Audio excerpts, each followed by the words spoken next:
It's 2017, we're at World Dairy Expo. It's my pleasure to be here with Jack Remsberg, a Dairy Shrine pioneer, and now he's getting the National Dairy Hall of Fame.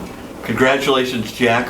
What an honor. Thank you, Dave, and it is an honor, and I'm really, really blessed and thankful that I'm receiving this honor, because I think it's one of the best I could ever get.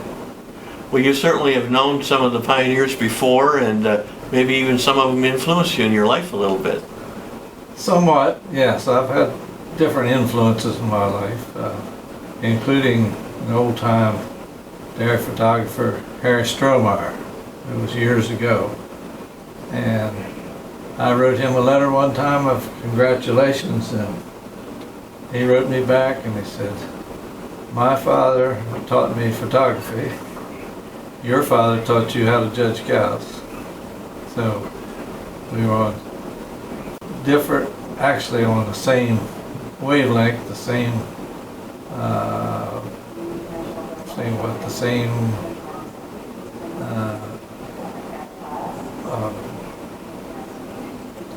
same careers, but his on a little different path than mine. Well, you started out as a Maryland farm boy. Tell us a little bit about growing up. Well, my father said when I was old enough to milk cows, I was old enough to go to school, and vice versa. So when I started school, I also started milking cows, of course by hand. And I did that all through school.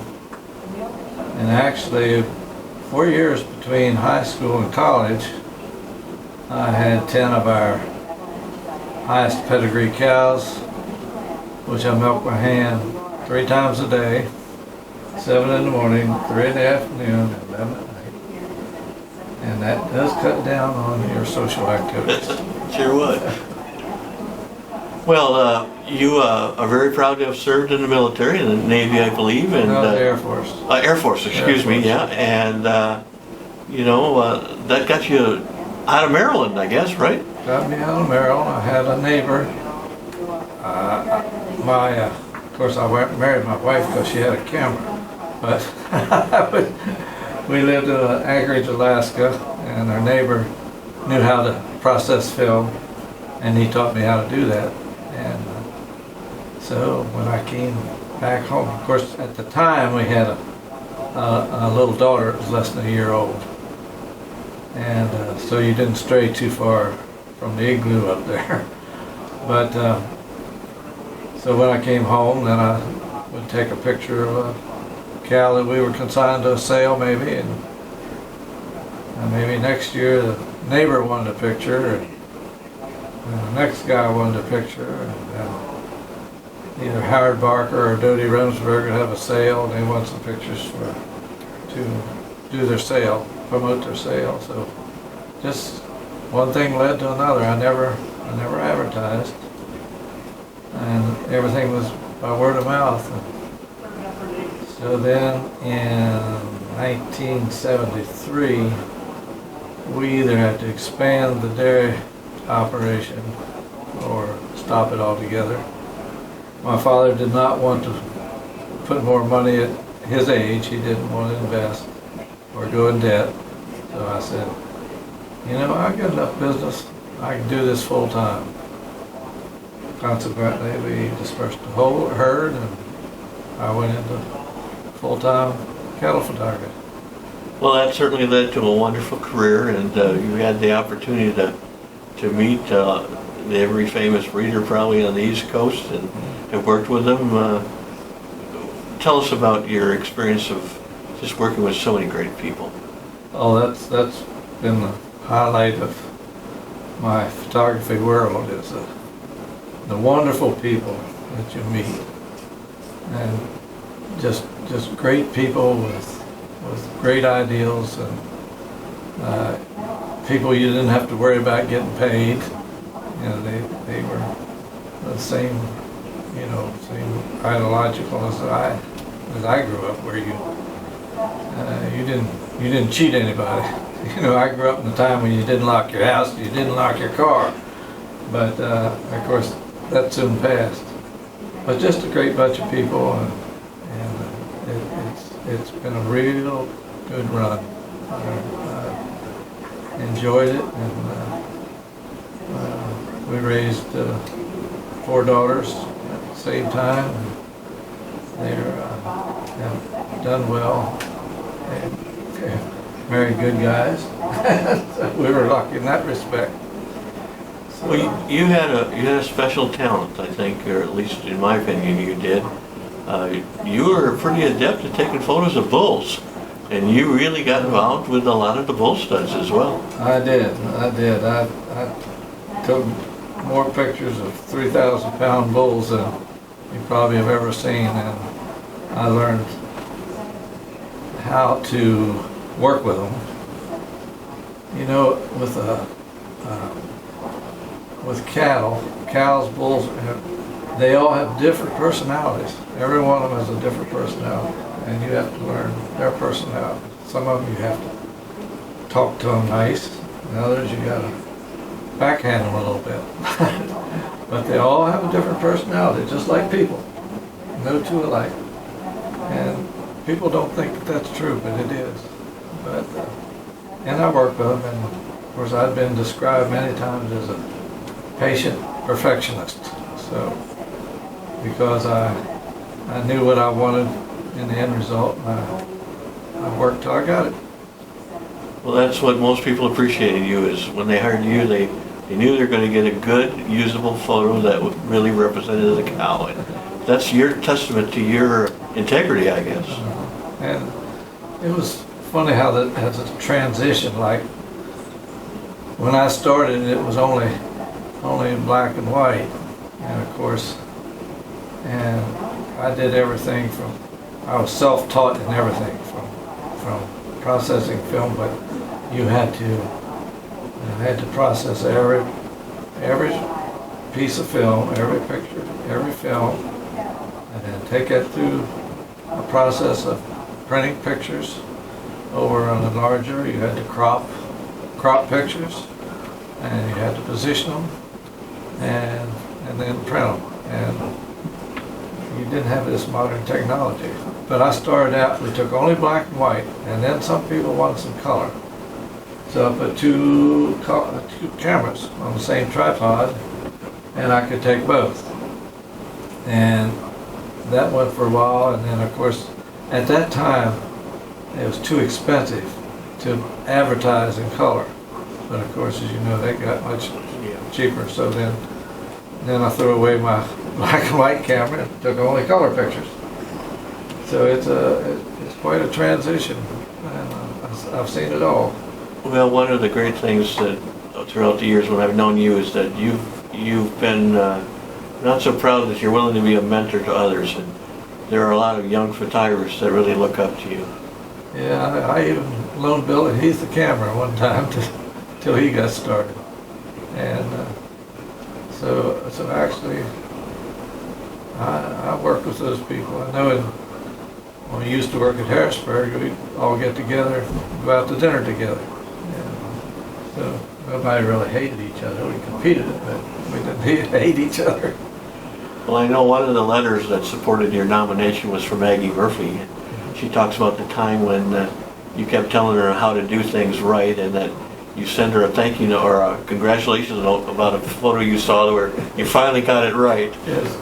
She had trouble with her group pictures. She wouldn't. She had them more on a slant than what they should be. So, but Maggie's been a great friend over the years. Matter of fact, when she learned to take pictures, Johnny Merriman sent her up to northern Pennsylvania to a show for her to work with me a day to get her started. And she was a skinny thing and didn't look too strong. Of course, later found out she was, but she said, well, he wouldn't let me do anything. So I didn't make her pick up feet or any of that, and because I thought maybe a girl shouldn't be doing that. But from that time on, I've known her and respected her, and she's been a great friend. Well, there's a lot of people from the East Coast that are going to be here tonight just to honor you. And there's quite a few photographers that are coming that you probably don't even know about yet. It's a real testament to your years of service. And not only have you taken great pictures, but you've given back to your industry. You've helped in your local breed association clubs. And tell us a little bit about your work in the community and ag. Well, nothing spectacular. I mean, I've tried to blend in the best I can, and not to be a hero, but to help along the way. And I'll tell you, this honor is one of the greatest honors I could ever expected to receive, and I will cherish it for as long as I live. Well, you're fairly humble. I know the Maryland Dairy Shrine has honored you, and other people, the university has honored you, so you have your own simple way of helping people out that's very much appreciated. Well, it's nice of you to say. Well, in terms of you've had a loving, supporting wife, tell us a bit about your family. Well, we had 4 daughters. I always said that's what got us out of the dairy business. We got all bulls at the barn and heifers at the house, and that didn't work out. You needed heifers at the barn. But we didn't get any sons. We got all heifers at the house. But we had 4 wonderful daughters. One of them we lost when she was 43 years old to cancer. She had 3 little daughters who since that time have become very successful. And of course, it was funny, all 4 son-in-laws never smoked, and the daughters never smoked, and they all got along together. As a matter of fact, 3 daughters and their husbands will be here tonight, along with 1 granddaughter that flew in from Dallas, Texas, just to be here. So we're quite proud of that. And of course, my wife, Marcia, she was a city girl I met in college, brought her to the farm, and she kept the house going when I was gone, like a week at a time, out taking pictures. She was home, keeping the home fires burning, and did a great job with their girls. They're all college educated. So 3 of them are going to be here tonight. As we have, we had 13 grandchildren. We now have 14 great-grandchildren. So they're kind of spread out a little bit, and all great kids. Well, Jack, your career in photographs, you have any idea how many cattle photography, pictures you've taken, or in the tens of thousands? Well, I have like 40,000 negatives. I had 40,000 negatives, but I didn't keep them because actually they're only useful so long. And all the cattle died. With 40,000, there probably would have been 25 of them have been worth keeping, and I didn't know which ones they were. So. But you have pictured some of the iconic animals in the Holstein breed and in other breeds. I know that there's a bull called Elevation that picture probably get used more anywhere else in the world. Yeah, Elevation.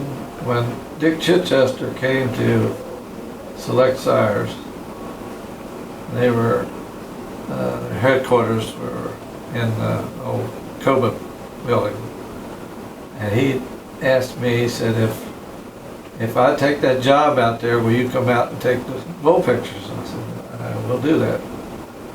So the first trip out, one of the bulls we pictured was Elevation, taken at Coba. And it only took 3 hours to get his picture. He was a little bit tough. So from that time on, I remember Dick took me up the road and he said, look at the cornfield. And he said, that's where we're going to build select sires. And it was nothing but a cornfield. So that's how that expanded. I guess you all seen select sires in there. Yeah. So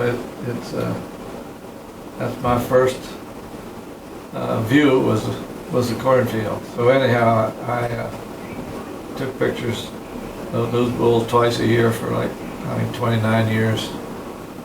And we take as high as 40 in the spring, 40 in the fall, and we had all kinds of experiences. And the guys,